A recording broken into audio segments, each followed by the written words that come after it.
benar-benar ada kitab suci, ada Al-Quran, salaman, disaksikan orang. Sini tuh kayak perang.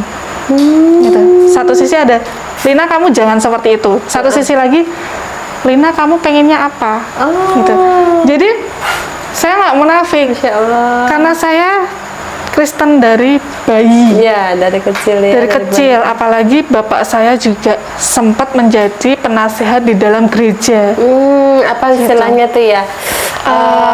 Apa ya, kalau pendeta enggak, tapi penasehat. Kayak penasehat. Jadi apa-apa pendeta itu selalu sharing sama almarhum bapak. Seperti itu. Meskipun bapak ibu saya tadinya berbeda ya. Saya masih melihat ibu saya Muslim, bapak Nasrani. Ketika itu saya kelas 1 SD, saya masih melihat mereka berdua itu berbeda jalan. Bapak saya setiap minggu ke gereja membawa Alkitab, ibu saya sholat. Oh, Masya Allah. Dan sampai pada akhirnya saya juga nggak tahu ibu saya dapat hidayah dari mana. Kata beliau, dapat hidayah juga sih seperti saya, tapi hidayahnya kok ke Kristen. Hidayahnya malah ke Kristen ya. Makanya saya juga tapi ya sudahlah, itu pilihan itu menurut saya. Tapi ini luar biasa ya Mbak ya. Apa namanya, ibu dan bapak ya mestinya ya mensupport Mbak Rina untuk menikah dengan seorang muslim dan mengizinkan Mbak Rina untuk menjadi seorang mu'alaf. Sebetulnya kalau bapak mensupport tuh enggak juga ya Bun, karena kan saya menikah posisi bapak itu meninggal tahun 2003. Saya menikah tahun 2010 dan kakak saya waktu itu juga sempat berpacaran dengan orang muslim. Bapak menentang keras. Mungkin kalau bapak masih hidup juga tidak mensupport.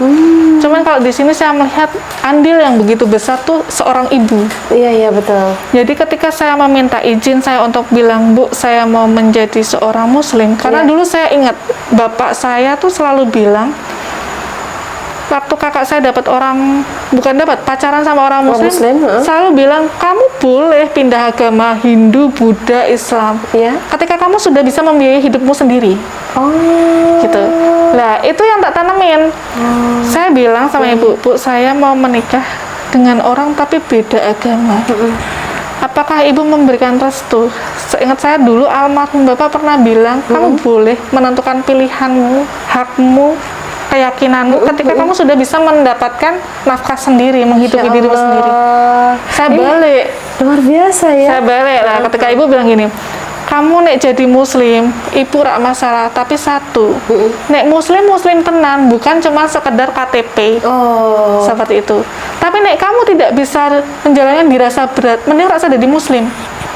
Jadi itu juga salah satu semangat untuk Mbak Rina ya. Iya, padahal ibu saya Nasrani. Yang tadinya muslim malah menjadi seorang Nasrani ya. Tapi dia tetap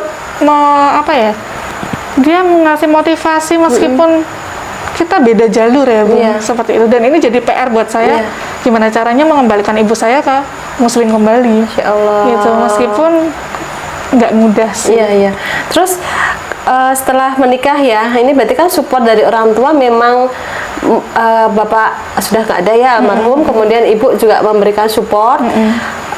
Tapi dengan syarat bahwa Mbak Rina harus sungguh-sungguh menjadi seorang muslim. Nah, setelah menikah dengan bapaknya anak-anak, itu apakah memang langsung mengikuti semua? Karena kan tadi dilihat bahwa Mbak Rina itu aktivis di gereja. Pasti saya yakin itu banyak sekali omongan yang kurang baik ya, ataupun nggak nyaman buat kita. Karena dulu kita kan aktivis. Setelah itu tiba-tiba kita jadi seorang muslim. Apakah dengan mudahnya untuk Mbak Rina itu waktu itu? Jadi gini Bun, saya tipe orang cuek gitu. Orang mau ngomong saya apa di belakang saya nggak masalah, terserah, itu hak kamu. Yang penting dalam hidup saya nggak ganggu orang. Tolong juga jangan ganggu privasi saya gitu. Sampai kalau ngomong itu di depan saya, baru saya bisa sanggah. Tapi kalau dia mau ngerasani saya yang bergeming-geming gitu, masa bodoh gitu. Dan alhamdulillah begitu kami menikah sampai dengan tahun 2016 saya menjalankan semua sunah-sunah. Masya Allah. Gitu. Jadi saya apalagi waktu saya keguguran kakaknya Azam, saya lemah kandungan. Itu Azam itu anugerah buat kami, karena begitu saya habis keguguran, saya hamil lagi Azam. Itu saya nonstop tahajud. Saya cuman seperti ini, ya Allah, kalau memang ini rezeki buat saya, tolong mudahkan semuanya. Gitu. Jawaban dari tahajud itu saya nggak pernah flag, nggak pernah apa. Dan bener-bener azam itu lahir sampai mantan suami saya kan orang kaya, Bun. Saya orang sederhana.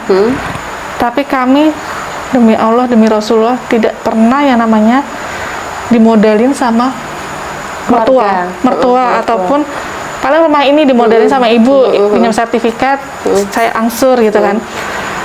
Jadi anak kami lahir yang namanya Azam yang sekarang besar itu membawa rezeki sendiri buat kami. Dan di situ saya mikir, ya Allah, ternyata tuh bener gitu, kuasanya Gusti Allah tuh memang bener. Dari saya rumah kandungan, Azam itu 2 bulan saya hamil, di USG nggak kelihatan janinnya. Dan dikasih kesempatan sama dokter 1 minggu, kalau tetap nggak ada perkembangan harus dikuret. Saya cuma nangis berdua sama mantan suami. Kita sholat bareng, kita tahajud, suami sempet juga puasa. Alhamdulillah selang 1 minggu kita ke rumah sakit, ternyata kelihatan janinnya tuh gede, sampai dokter sampai bilang subhanallah, ini mukjizat Bu, ini mukjizat dari Allah. Saya belum pernah melihat kasus seperti ini, yang janin tidak berkembang 2 bulan harusnya sudah kelihatan gede, tidak kelihatan, tiba-tiba ini kelihatan. Masya Allah. Di situ saya menjadi, saya tidak salah. Pilihan saya menjadi mualaf tidak salah. Berarti ya ini jawaban. Jadi Azam lahir umur tahun berapa? Tahun 2012, tanggal 28 Mei 2012. Jadi setelah 2 tahun menikah itu. Setelah 2 tahun menikah. Ya sebelumnya kan saya liburan terus. Tapi itu masih tetap bekerja. Masih bekerja. Masih bekerja. Gitu. Dan alhamdulillah begitu Azam, detik Azam lahir tuh kami bisa membeli rumah ini, bisa membeli mobil, bisa membeli semuanya. Benar-benar berjuang dari nol kami berdua. Luar biasanya ya. Yang notabene suami hanya honorer, yang orang matematika tuh jelas nggak mungkin banget. Dan saya statusnya masih karyawan kontrak. Penghasilan saya di bawah 2 juta waktu itu. Jadi kalau di logika matematika nggak masuk ya, nggak masuk ya. Tapi karena matematikanya Allah, jadi kita nggak tahu ya. Betul. Masya Allah. Benar banget. Berarti kalau dirasakan juga nih sama Bunda Rina tuh, apakah mulus-mulus aja waktu jadi mu'alafnya? Kalau dibilang mulus, tidak juga ya Bun. Karena sering berjalannya waktu, sampai kami sempat punya rumah lebih dari 1, punya mobil juga lebih dari 2. Di tengah-tengah perjalanan, biasa, laki-laki selalu ada harta tahta wanita. Itu yang bikin semuanya menjadi ujian. Kalau kita melihatnya itu musibah, ya itu hanya Allah gitu kan. Tapi kalau kita melihatnya sebagai ujian, insya Allah itu kan meningkatkan derajat kita gitu. Betul. Jadi di sini Mbak Rina mikirnya kemana gitu. Betul. Kalau saya sih seperti ini Bun. Ini saya nyinggung soal bapaknya anak-anak nggak membuka luka. Sudah kebal. Sudah move on ya. Tidak membuka luka lama ya. Sudah kebal. Jadi gini Bun, ketika ekonomi kami sudah membaik. Tadinya saya merasakan ujian ketika menjadi mualaf, ekonomi cari apa-apa susah. Padahal sebelumnya saya itu pacaran dengan Sersa, sama-sama Nasrani, tidak pernah ngeluarin uang segala macam, karena mana-mana selalu dia yang bayarin dia. Begitu saya menikah, kok kayak gini ya?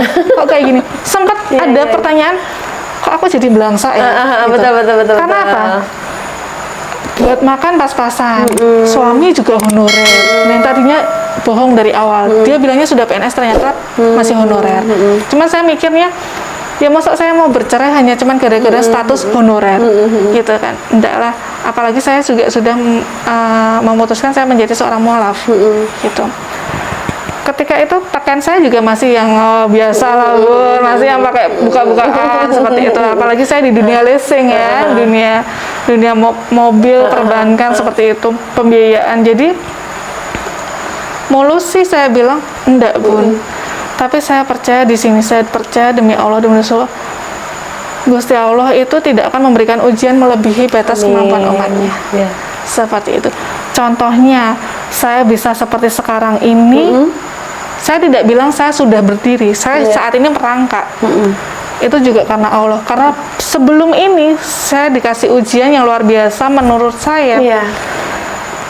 Di bawah titik minus. Iya. Seperti itu. Ya tadi ya, harta tahta wanita Harta, tadi ya. wanita. Betul. Nah setelah berpisah dengan bapaknya anak-anak, itu pasti sangat bagi kita kaum wanita tuh hal yang tidak mudah, apalagi anak-anak bersama kita gitu kan ya. Ya. Jadi apa yang dilakukan sama Mbak Rina? Yang saya lakukan kembali lagi, saat ujian datang pasti dong banyak masukan-masukan untuk mengajak kita kembali ke Yang lama. sebelumnya. Ya. Karena kan kadang ada orang bilang, kamu nih domba yang hilang, kata yang tetangga sebelah ya, domba yang hilang. Cuman kembali lagi, saya selalu bilang, saya punya siasat sendiri. Ini pilihan saya. Pasti ada konsekuensi yang harus saya bayar. Seperti itu. Ketika saya mengalami ujian, materi saya sudah terpenuhi semua, saya pengen naik mobil, bukannya sombong atau gimana, sombong sedikit boleh, karena kan pernah punya gitu kan. Mau pakai mobil yang ini ada semua. Jujur dulu mobil saya Camry ada, Bu. Camry All New Great Xenia, Soluna sama Green Max. Ketika itu semuanya hilang karena perbuatan suami saya, mantan suami saya dengan tetangga satu RT, down pasti. Gitu. Rumah ini pun juga hampir kelelang, rumah atas juga sudah kelelang, karena kami punya 2 aset. Dan semua atas nama saya. Insya Allah. Gitu. Jadi bukan hanya, kalau saya sih nggak mau mengumbar aib ya, cuman saya sharing, berbagi cerita untuk memotivasi. Barangkali ada teman-teman yang memiliki nasib sama seperti saya atau mungkin lebih parah dari saya. Jangan khawatir. Itu bukan aib, tapi untuk motivasi kita gitu kan. Itulah cara Gusti Allah. Kalau kamu cinta sama Allah, tapi kamu pengen dapatnya AC, pengen dapatnya TV, ya wes, ya dapatnya itu. Ini sama tetangga sebelah ya udah ikut gitu. Tapi kalau kamu pengen surga, ya kamu harus siap dengan air mata perjuangan, pasti itu. Bagus sekali nih ya. Karena ujian itu nggak cuma kemewahan. Iya betul. Seperti itu, Bun. Jadi kalau kita siap untuk, bagus nih kata-katanya bagus. Jadi saya mendapatkan hal baru dari Mbak Rina bahwa kalau ingin mendapatkan surga ya harus siap dengan air mata dan Pengorbanan. pengorbanan. Pasti.